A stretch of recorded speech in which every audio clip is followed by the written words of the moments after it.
Hey guys what's up, कैसे हैं आप लोग। आई होप आप सभी लोग बहुत अच्छा कर रहे होंगे और आपकी जेई और नीट की प्रिपरेशन बहुत ही ज़बरदस्त चल रही होगी। आपकी प्रिपरेशन को बूस्ट देने के लिए रैंक बूस्टर सीरीज़ का एक और वीडियो लेके आ गया हूँ और आज हम डिस्कस करेंगे बहुत ही अंडररेटेड चैप्टर जो कि है पॉलीमर्स। पॉलीमर्स चैप्टर कोई पढ़ता नहीं है, पर यहाँ से गारंटीड एक से दो क्वेश्चन आते ही आते हैं। दो नहीं तो एक तो क्वेश्चन आएगा ही आएगा पॉलीमर्स से। बहुत इजी चैप्टर है। अगर इसको दो तीन पार्ट में कवर कर लिया जाए तो एक घंटे में ये पूरा चैप्टर कवर हो जाएगा और एक घंटे पढ़ के या दो घंटे पढ़ के अगर मुझे 4 मार्क्स मिल जाते हैं तो ये बहुत ही बेनिफिशियल होगा आपके लिए अगर आप ये पॉलीमर्स वाला चैप्टर पढ़ लेते हो। ठीक है, तो आज मैं कुछ इंपॉर्टेंट क्वेश्चंस लेके आया हूँ for JEE mains 2020 and NEET 2020 of polymers. ठीक है, तो आज हम डिस्कस करेंगे पॉलीमर्स चैप्टर। प्लीज इस वीडियो को पूरा लास्ट तक देखना, बहुत बड़ा वीडियो नहीं होगा, 15 to 20 मिनट्स का वीडियो होगा और आपको पॉलीमर्स से रिलेटेड जो भी इंपॉर्टेंट क्वेश्चंस हैं वो पता चल जाएंगे। ठीक है, मेरा नाम है सौरभ श्रीवास्तव और मैं आज का वीडियो शुरू करता हूं। ठीक है, चलो पहला क्वेश्चन देखते हैं। देखो फर्स्ट क्वेश्चन क्या बोल रहा है कि विच of the following is fully fluorinated polymer. Fully fluorinated polymer. ठीक है, तो सबसे पहले हम ऑप्शन पे आते हैं, फर्स्ट ऑप्शन पे। पीवीसी का मतलब क्या है, अब इसमें मैं बहुत सारी चीजें तुम्हें सिखा दूंगा। पीवीसी का मतलब होता है poly vinyl chloride. Poly vinyl chloride. ठीक है, तो पॉली विनाइल क्लोराइड है, इसका मोनोमर क्या होगा। देखो मोनोमर भी बताते चलता हूं। इसका मोनोमर क्या होगा, इसका मोनोमर होगा बेटा विनाइल क्लोराइड। तो अगर तुम ध्यान से समझो तो इसको अगर मैं लिखूं CH2 डबल बॉन्ड CH2, इसको हम क्या बोलते हैं, इसको हम बोलते हैं इथीन। बस इसमें से क्या करो, एक एच हटा के Cl लगा दो। देखो कितना इजी है, इसी को हम बोलते हैं विनाइल क्लोराइड। तो इसका मोनोमर क्या हो गया, इसका मोनोमर हो गया विनाइल क्लोराइड। अब इसी का, अब एक चीज तुम्हें पता होना चाहिए, एक होता है एडिशन पॉलीमर। तो PVC is a type of addition polymer. तो PVC is a type of addition polymer.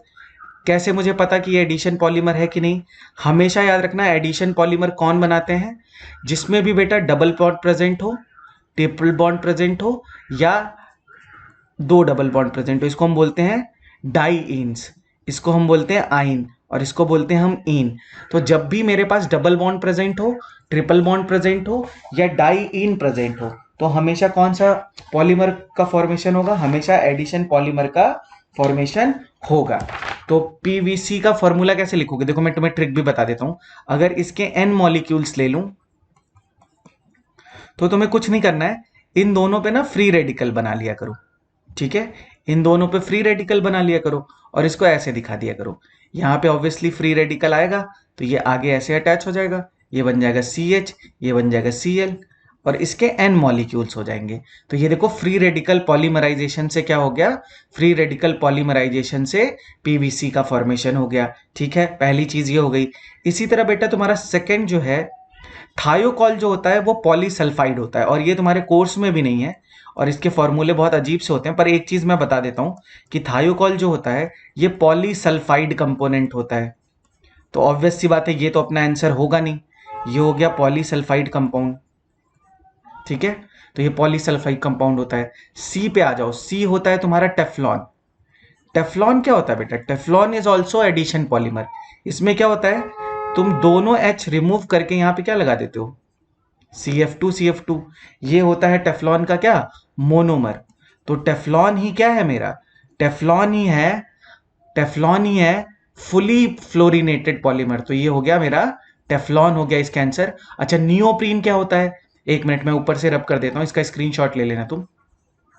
Neoprene होता है तुम्हारा सिंथेटिक रबर। नियोप्रीन क्या होता है, नियोप्रीन होता है सिंथेटिक रबर। और ये क्या होता है, जो नियोप्रीन होता है वो एक तरह से तुम्हारा डेरिवेटिव होता है किसका, ब्यूटा 1,3 डाईइन का। किसका, ब्यूटा 1,3 डाईइन का।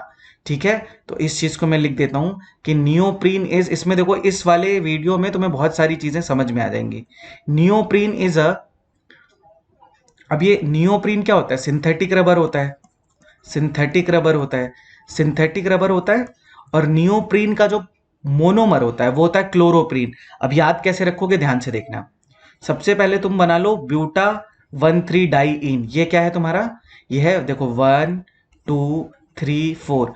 पॉलीमर चैप्टर रट्टाफिकेशन नहीं है, थोड़ा सा दिमाग लगाओगे तो काम इजी हो जाएगा। तो ये हो गया 1 2 3 4।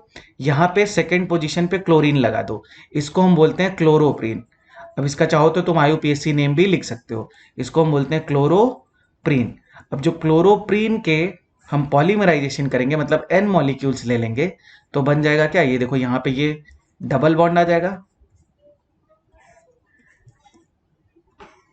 कुछ नहीं आया, ये फ्री रेडिकल यहाँ आया होगा, ये फ्री रेडिकल यहाँ आया होगा, ये फ्री रेडिकल इधर बना होगा, ये फ्री रेडिकल इधर बना होगा। ये क्या कर लेंगे, ऐड होते जाएंगे मॉलिक्यूल्स में, और बीच में यहाँ पे फ्री रेडिकल, यहाँ पे फ्री रेडिकल, तो यहाँ पे डबल बॉन्ड। इसको हम बोलते हैं बेटा नियोप्रीन। इसको हम क्या बोलते हैं, neoprene. Neoprene is a synthetic rubber. दो और सिंथेटिक रबर हैं तुम्हारे कोर्स में, उसको हम बोलते हैं Buna S and Buna N. तो सारी चीजें बता दी, एक बार ये देख लेना। नेक्स्ट क्वेश्चन पे आते हैं। देखो नेक्स्ट क्वेश्चन क्या बोल रहा है, which of the following organic compounds polymerises to form the polyester Dacron. बोल दिया है पॉलीएस्टर। एस्टर का फॉर्मेशन कब होगा, देखो यही सब छोटी छोटी ट्रिक है। एस्टर का फॉर्मेशन होता है जब मेरे पास क्या होगा, कार्बोक्सिलिक एसिड होगा और मेरे पास होगा एल्कोहल। तो यहां से क्या हो जाएगा, वाटर रिमूव हो जाएगा, और किसका फॉर्मेशन हो जाएगा, एक मिनट रुको। वाटर रिमूव होता है तो OH जाता है कार्बोक्सिलिक एसिड का, मैंने एल्कोहल का वाटर रिमूव कर दिया है, माई फॉल्ट, जल्दी जल्दी में। ठीक है, ये OH हो गया, ये ROH हो गया, H जाता है, इसका H जाएगा और इसका OH जाएगा, लिखने में थोड़ी सी प्रॉब्लम हुई थी। तो एस्टर का फॉर्मेशन होता है कैसे, एस्टर का फॉर्मेशन होता है कार्बोक्सिलिक एसिड और एल्कोहल से। अब मेरी बात ध्यान से सुनना, जब भी हम कंडेंसेशन पॉलीमर का फॉर्मेशन करते हैं, कंडेंसेशन पॉलीमर क्या होता है, condensation polymer is formed the condensation of compounds having bifunctional और ट्राई मोनोमर्स। तो इसमें क्या होगा, या तो बाई फंक्शनल ग्रुप होंगे या तो ट्राई फंक्शनल ग्रुप होंगे, ये चीज पता होनी चाहिए। और कंडेंसेशन पॉलीमर में क्या होता है, स्मॉल मॉलिक्यूल्स आर रिमूव्ड का मतलब जैसे वाटर रिमूव हो जाएगा या तो फिर अल्कोहल रिमूव हो जाएगा। तो यहाँ पे मैं लिख भी देता हूँ कौन कौन से मॉलिक्यूल रिमूव हो सकते हैं। वाटर रिमूव हो सकता है, अल्कोहल रिमूव हो सकता है, अमोनिया रिमूव हो सकता है, तभी तो उसको बोलेंगे कंडेंसेशन पॉलीमर।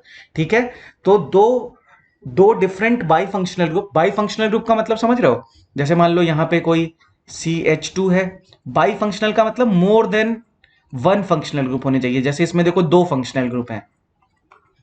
ठीक है, अभी ये कोई मोनोमर मैं नहीं बता रहा हूं, पर इसमें देखो दो फंक्शनल ग्रुप प्रेजेंट है तो इसको बाई फंक्शनल ग्रुप बोल देंगे।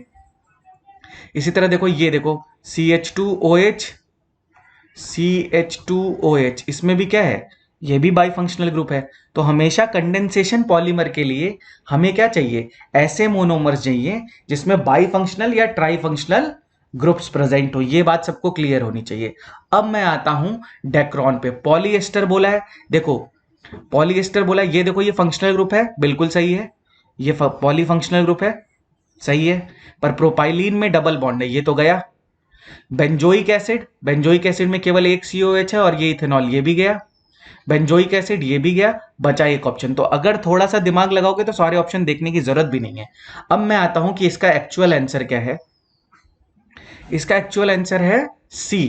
तो तुम्हें याद रखना होगा, थैलिक एसिड सबको पता है, थैलिक एसिड में किस पोजीशन पे होता है, 1 और 2nd पोजीशन पे होता है COOH ग्रुप, और टेरिप्थेलिक एसिड में होता है 1 और 4th पोजीशन पे। तभी तो बेटा आगे अटैचमेंट होगी। ये देखो, इसको हम बोलते हैं टेरिप्थेलिक एसिड, इसको हम क्या बोलते हैं, इसको हम बोलते हैं terephthalic acid, PHTHALIC, टेरिप्थेलिक acid. Plus मुझे इथाइलिन ग्लाइकॉल क्या होता है, ये होता है देखो CH2OH, यहां से क्या होगा, वाटर रिमूव होगा, फिर ये वाला मॉलिक्यूल आगे से वाटर रिमूव करेगा तो यहां से OH निकलेगा, फिर ये वाला मॉलिक्यूल आगे से रिमूव करेगा तो यहां से H रिमूव होगा। तो यहां से मेरा क्या बन जाएगा, यहां से मेरा देखो मैं इस साइड बना रहा हूं, ध्यान से देखना, ये बन जाएगा मेरा डेक्रॉन, मतलब पॉलीएस्टर। पॉलीएस्टर का मतलब बहुत सारे एस्टर के ग्रुप जो हैं वो क्या होते चले जाएंगे, अटैच होते चले जाएंगे। तो ये बन जाएगा C डबल बॉन्ड O, ये बन जाएगा O, CH2 यहाँ से H रिमूव होगा तो ये ऐसे हो जाएगा, और यहाँ से C डबल बॉन्ड O ये रिमूव होगा, ये ऐसे हो जाएगा, और यहाँ पे N मॉलिक्यूल्स आ जाएंगे, मतलब मैं इसके भी N मॉलिक्यूल्स लूंगा और इसके भी N मॉलिक्यूल्स लूंगा, तो ये बन जाएगा मेरा डेक्रॉन। ये क्या बन जाएगा? डेक्रॉन। और डेक्रॉन इज अ पॉलीएस्टर। थोड़ा डिटेल में बता रहा हूं, केवल क्वेश्चन सॉल्व नहीं करवा रहा हूं, तो इसको देख लेना। डेक्रॉन इज अ पॉलीएस्टर, जिसमें कि हम क्या यूज करते हैं? Terephthalic acid and ethylene glycol. And ethylene glycol, रट्टाफिकेशन नहीं है, थोड़ा सा दिमाग लगाओगे, क्योंकि अपोजिट डायरेक्शन में दोनों OH OH ग्रुप होने चाहिए कंडेंसेशन के लिए। और जब इसको हम क्या बोलते थे? अच्छा एक मिनट रुको, मैं एक चीज तुम्हें बता देता हूं। ये सबको समझ में आ गया होगा, मैं यहां से रब कर देता हूं। देखो, जब हम फर्स्ट और सेकंड पोजीशन पे COOH ग्रुप लिखते थे, इसको हम क्या बोलते थे? इसको हम बोलते थे थैलिक एसिड, ठीक है। और जब हम 1 और 4th पोजीशन पे COOH ग्रुप लगाते हैं तो उसको हम लिखते हैं टेरिप्थैलिक एसिड। सिंपल, 2 क्वेश्चन हो गए। हम लोग आते हैं थर्ड क्वेश्चन पे। देखें थर्ड क्वेश्चन क्या है। हाँ देखो क्या बोल रहा है, which one of the following is an example of thermosetting polymer. तो एक चीज बताओ, व्हाट इज थर्मोसेटिंग पॉलीमर?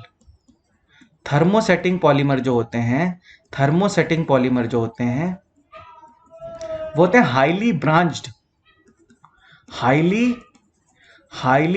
होते हैं, हाईली ब्रांच्ड होते हैं। एक्सटेंसिव क्रॉस लिंकिंग होती है उसमें। क्या होती है? Extensive cross linking, extensive cross linking, ठीक है। सेटिंग का मतलब क्या है कि एक बार अगर मैं इसको हीट करूंगा तो वो एक पर्टिकुलर शेप ले लेगा, तो फिर उसको हम दोबारा से रीयूज नहीं कर सकते। तो thermosetting polymers can not be reused, thermosetting polymers can not be reused, can not be reused. तो इसको हम दोबारा रीयूज नहीं कर सकते थर्मोसेटिंग पॉलीमर को। क्यों? वो भी मैं बता देता हूं। Reuse because on heating on heating on heating extensive cross linking takes place, extensive cross linking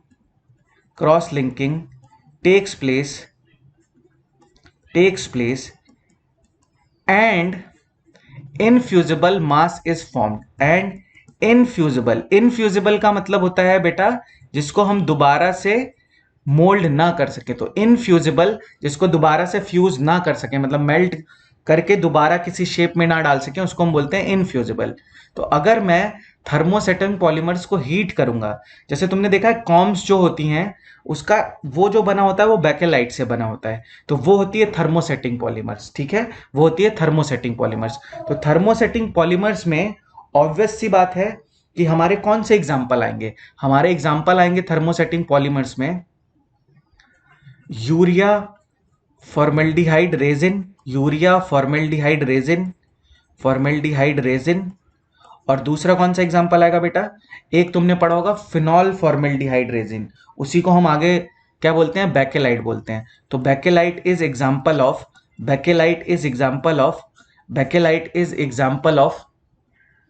example of thermosetting polymer. अब मेरी बात ध्यान से सुनो, जो पहला एग्जाम्पल है, जो फर्स्ट एग्जाम्पल है, ये है तुम्हारा नियोप्रीन। देखो अभी मैंने तुम्हें नियोप्रीन बताया था, तो दिस इज सिंथेटिक रबर, ये है नियोप्रीन।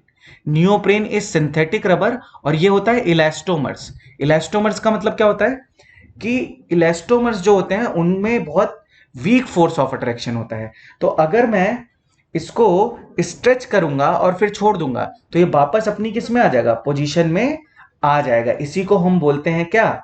इसी को हम बोलते हैं इलास्टोमर्स, ठीक है। दूसरा जो एग्जांपल है, ये एग्जांपल है पीवीसी का, ये एग्जांपल है पीवीसी का। और जो पीवीसी होता है उसको हम बोलते हैं थर्मोसेटिंग प्लस, थर्मोसेटिंग का एग्जांपल है, ये थर्मोसेटिंग का एग्जांपल है, ठीक है। जो नेक्स्ट है ये है तुम्हारा नाइलॉन 66। अभी मैं सारी चीजें बताऊंगा, अभी तो मैं लिख दे रहा हूं बस। ये नाइलॉन 66 है, और नाइलॉन 66 क्या होता है? नाइलॉन 66 फाइबर होता है। नाइलॉन 66 क्या होता है? फाइबर होता है। और जो लास्ट तुमने लिखा है दिस इज बेकेलाइट। जो बेकेलाइट होता है जो बेकेलाइट होता है वो होता है थर्मोसेटिंग पॉलीमर। वो क्या होता है? वो होता है थर्मोसेटिंग पॉलीमर। तो इसी के साथ हमने थर्ड क्वेश्चन भी क्या कर लिया, समझ लिया। अच्छा, ये जो हमने लिखा है कि thermosetting polymers, fibres, thermosetting polymers, elastomers, ये सारे क्या हैं बेटा? ये सारे क्लासिफिकेशन हैं on the basis of force of attraction, on the basis of force of attraction या मॉलिकुलर फोर्सेस। जो भी मॉलिकुलर फोर्सेस होंगे मॉलिक्यूल्स के बीच में, उसके बेसिस पे ये हमने पॉलीमर्स को क्या किया है, डिस्टिंग्विश किया है। नेक्स्ट क्वेश्चन देखते हैं।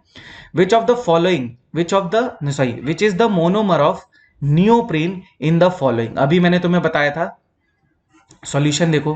पहली चीज तो नियोप्रीन जो है, neoprene is neoprene is synthetic rubber. Neoprene is synthetic rubber. एक दो एग्जांपल और मैं सिंथेटिक रबर के लिख देता हूं ताकि तुम्हें याद रहे। Buna S, Buna S is also synthetic rubber, और Buna N is also synthetic rubber. एक चीज इसमें मैं बता दूं, ब्यूना का मतलब है ब्यूटा 1,3 डाइईन और एस का मतलब है स्टाइरीन। तो जरूरी नहीं है सारी चीजें याद करो। इसमें देखो क्या है, ब्यूना का मतलब है ब्यूटा 1,3 डाइईन और एन का मतलब है एक्रिलोनाइट्राइल। तो इससे देखो तुम्हारे मोनोमर्स पता चल गए इन दोनों के भी। नियोप्रीन का जो मोनोमर होता है उसका नाम मैंने क्या बोला था, क्लोरोप्रीन। क्लोरोप्रीन को कैसे याद रखोगे, तुम ब्यूटा 1,3 डाइन बनाओ, ब्यूटा 1,3 डाइन बनाओ और उसकी सेकंड पोजीशन पे क्या अटैच कर दो, क्लोरीन अटैच कर दो। अगर यहीं पे क्लोरीन की जगह मैं CH3 अटैच कर देता तो उसको मैं बोलता आइसोप्रीन। तो सब में तो कॉमन तो क्या दिख रहा है, इसी को हम बोलते हैं क्लोरोप्रीन। तो this is monomer of, this is monomer of, this is monomer of neoprene.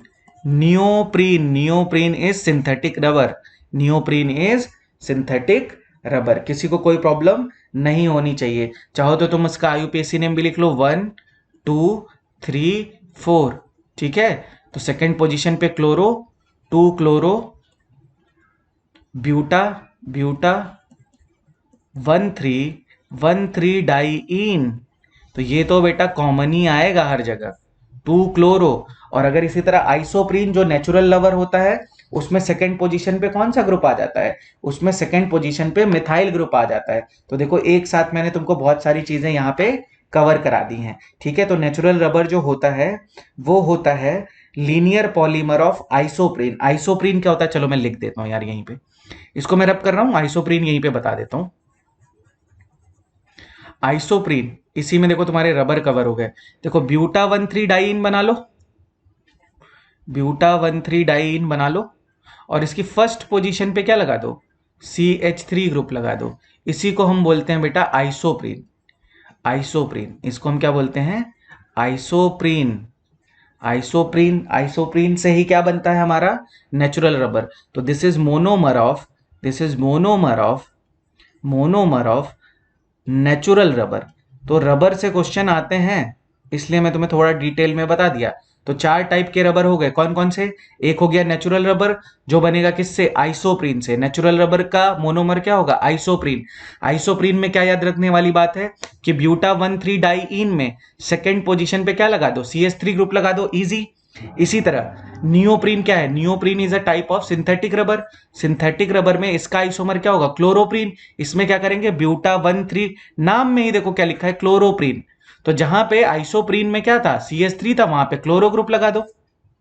इसी तरह जो ब्यूना एस होगा वो एक्चुअली में कोपॉलीमर है। कोपॉलीमर का मतलब दो डिफरेंट मोनोमर्स आके अटैच होंगे। तो ब्यूना का मतलब है ब्यूटा 1,3 डाइईन और एस का मतलब है स्टाइरीन। तो ये सब याद रखने की ट्रिक है। और ब्यूना एन का मतलब क्या होता है, ब्यूना एन का मतलब होता है ब्यूटा 1,3 डाइईन प्लस, प्लस तुम्हारा क्या होगा उसमें, प्लस आएगा तुम्हारा एसिटोनाइट्राइल। ठीक है,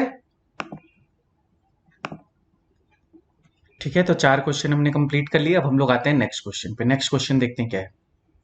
नेक्स्ट क्वेश्चन देखो क्या बोल रहा है, nylon is an example of. ठीक है, तो तुम्हें पता होना चाहिए कि nylon is an example of, nylon is an example of polyamide.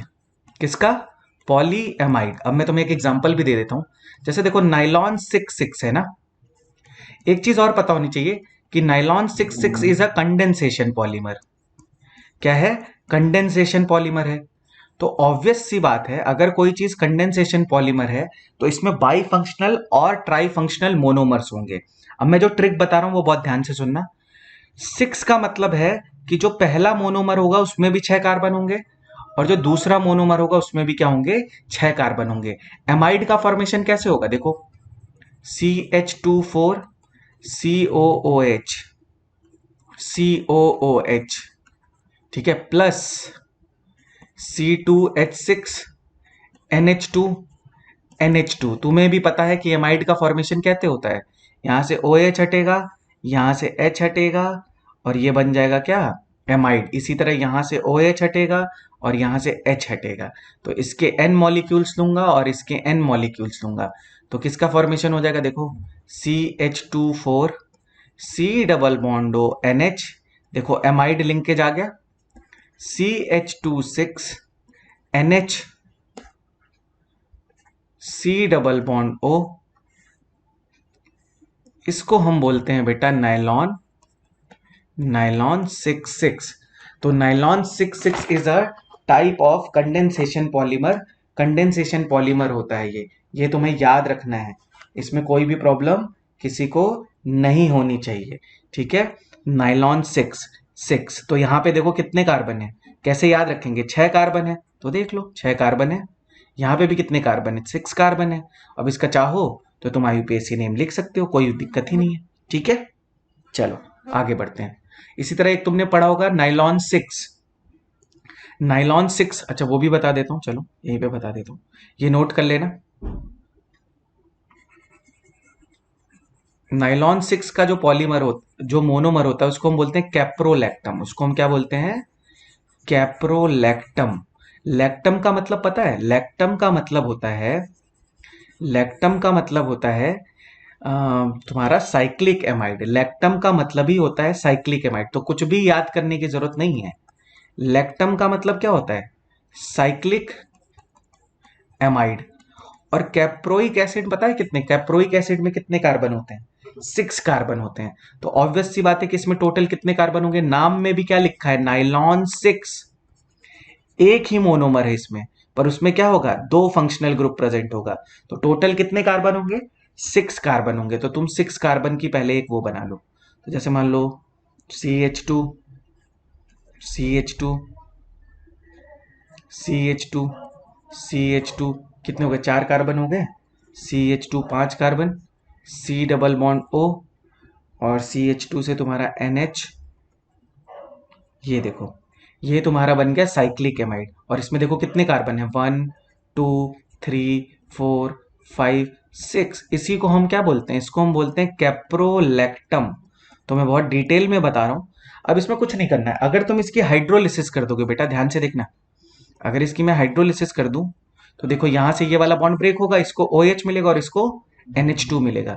तो अगर मैं इसके N मॉलिक्यूल्स लेके, इसके मैं क्या ले लूं, N मॉलिक्यूल्स ले लूं, हाइड्रोलिसिस कर दूं, तो देखो ये बनेगा C double bond O OH बन जाएगा, CH2 5 हो जाएगा, और ये बन जाएगा NH2। अब दिख रहा है ये बाई फंक्शनल ग्रुप हो गया, और इसके N मॉलिक्यूल्स ले लिए, तो यहां से OH हटेगा, यहां से H हटता जाएगा, और ये क्या बन जाएगा, नाइलॉन 6 बन जाएगा। तो ये बन जाएगा CH2 5 C double bond O, यहां से क्या OH रिमूव हो गया, यहां से क्या रिमूव हो गया, H रिमूव हो गया, और ये N मॉलिक्यूल्स ऐसे, इसको हम बोलते हैं बेटा नाइलॉन 6।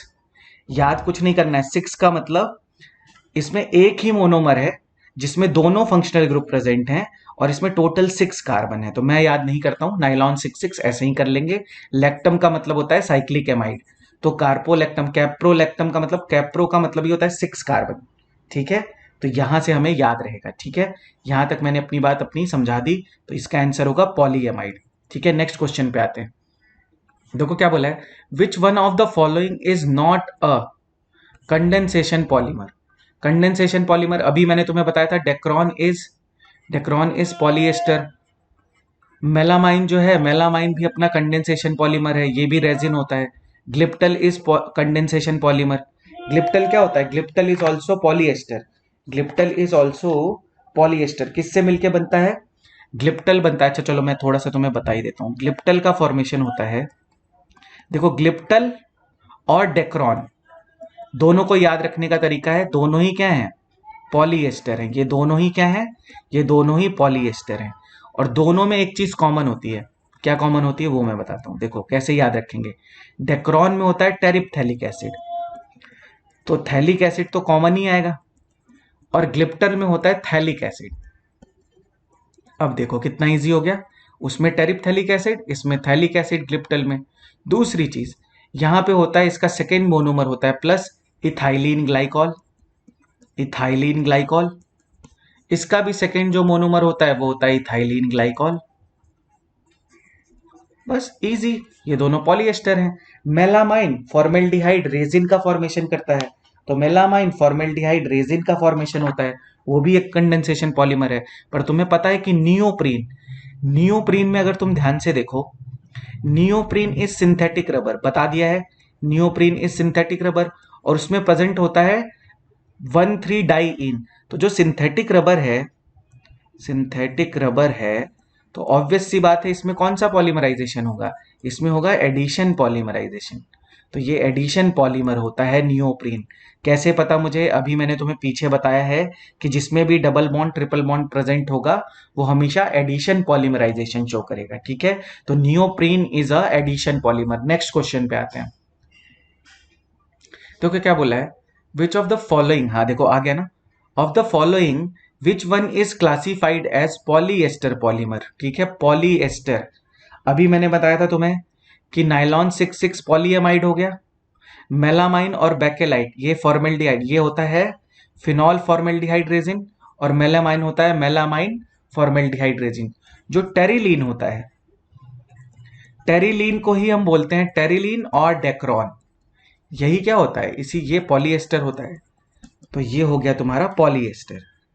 और इसका जो मोनोमर होता है वो क्या होता है, इसका मोनोमर होता है टेरिप्थेलिक एसिड, टेरिप्थेलिक एसिड प्लस, तो जब एसिड होगा और प्लस अल्कोहल होगा तो हमेशा क्या बनेगा, हमेशा बनेगा एस्टर। तो ये हो गया इथाइलिन ग्लाइकॉल। तो ये इथाइलिन ग्लाइकॉल प्लस टेरिप्थेलिक एसिड मिलके किसका फॉर्मेशन करते हैं, टेरिलीन और डेक्रॉन। दोनों सेम ही बात है, कंफ्यूज मत होना।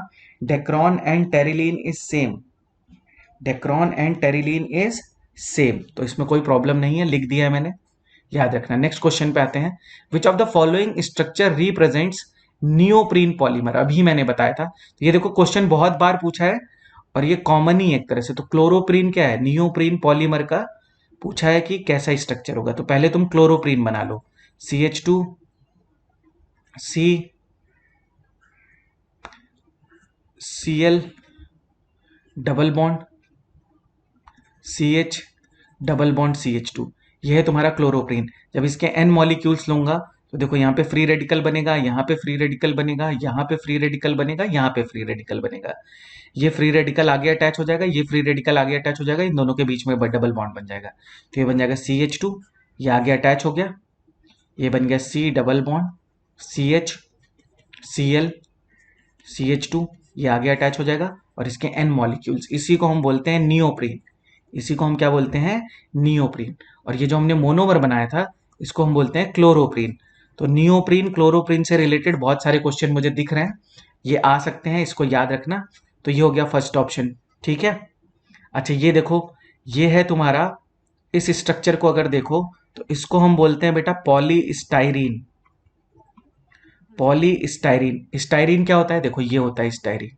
बेंजीन रिंग बना लो, उस पर लगा दो CH डबल बॉन्ड CH2, तो ये देखो यही दिख रहा है C6H6CH, फिर ये वाला बॉन्ड इधर जाएगा, ये वाला बॉन्ड इधर जाएगा, तो ये है तुम्हारा पॉलीस्टाइरीन। ये क्या है बेटा, ये है तुम्हारा PVC, पॉलीविनाइल क्लोराइड, तो ये हो गया तुम्हारा PVC। और ये क्या है तुम्हारा, ये है तुम्हारा एक्राइलोनाइट्राइल, ये क्या है, एक्राइलोनाइट्राइल। तो सारी चीजें मैंने तुम्हें बता दी, कंफ्यूज नहीं होना है। एक्राइलोनाइट्राइल, एक्राइलोनाइट्राइल भी तुम्हारा क्या है, एडिशन पॉलीमर। पीवीसी भी क्या है तुम्हारा, एडिशन पॉलीमर। पॉलीस्टाइरीन भी क्या है तुम्हारा, एडिशन पॉलीमर। और नियोप्रीन भी क्या है तुम्हारा, नियोप्रीन भी क्या है, नियोप्रीन भी है तुम्हारा एडिशन पॉलीमर। सब में तुम्हें एक चीज कॉमन दिखेगी, इसमें देखो डबल बॉन्ड प्रेजेंट है। पीवीसी में क्या होगा, पॉलीविनाइल क्लोराइड, तो CH2 double bond CHCl, acrylonitrile, तो कुछ नहीं करना है। एक्राइलोनाइट्राइल का मोनोमर क्या होगा, ये देखो CH2 डबल बॉन्ड CH, यहाँ पे CN लगा देना, ठीक है। ये हो गया तुम्हारा मोनोमर ऑफ एक्राइलोनाइट्राइल। सब में तुम्हें एक चीज कॉमन दिख रही है, डबल बॉन्ड प्रेजेंट है, डबल बॉन्ड प्रेजेंट है, डबल बॉन्ड प्रेजेंट है। जब भी डबल बॉन्ड प्रेजेंट हो, ट्रिपल बॉन्ड प्रेजेंट हो या डाई एन्स प्रेजेंट हो, हमेशा किसका फॉर्मेशन होगा, एडिशन पॉलीमर का फॉर्मेशन होगा। एडिशन पॉलीमर में किसी भी मॉलिक्यूल का रिमूवल नहीं होता है, ठीक है। मतलब कोई भी वाटर मॉलिक्यूल या अल्कोहल मॉलिक्यूल या अमोनिया मॉलिक्यूल रिमूव नहीं होगा, ठीक है। आई होप यहां तक सबको समझ में आ गया होगा। मैं आज का वीडियो यहीं पे फिनिश करता हूं। आई होप सबको ये वीडियो बहुत पसंद आया होगा। Thank you so much for all the love and appreciation. Please share the video if you like it, ठीक है, and subscribe the channel. Thank you so much.